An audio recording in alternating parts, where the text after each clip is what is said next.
ഓണസദ്യയിലെ കറികളോടൊപ്പം ഒരു fry item കൂടി ആയാലോ?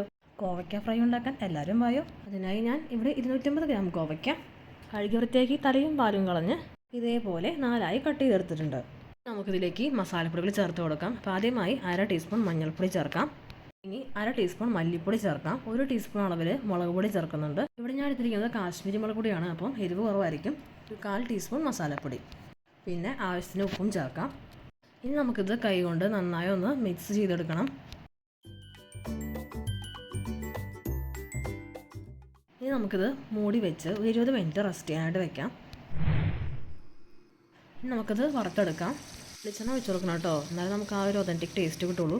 മറിച്ച് വിട്ട് 2 സൈഡും പൊരിച്ചെടുക്കണം. സൂപ്പർ ടേസ്റ്റി കോവയ്ക്ക ഫ്രൈ ഇവിടെ റെഡി ആയിട്ടുണ്ട്. സെക്കൻഡ് ബാച്ച് ഞാൻ കുറച്ചുകൂടെ സ്പൈസി ആയിട്ട് ഉണ്ടാക്കി. ആദ്യത്തെ ബാച്ച് ഞാൻ മക്കൾക്ക് ഉണ്ടാക്കിയതാണ്. അപ്പം ഇതിൽ ഞാൻ 1/2 ടീസ്പൂൺ അളവിൽ മുളക് പൊടിയും മല്ലിപ്പൊടിയും ചേർത്തിട്ടുണ്ടായിരുന്നു.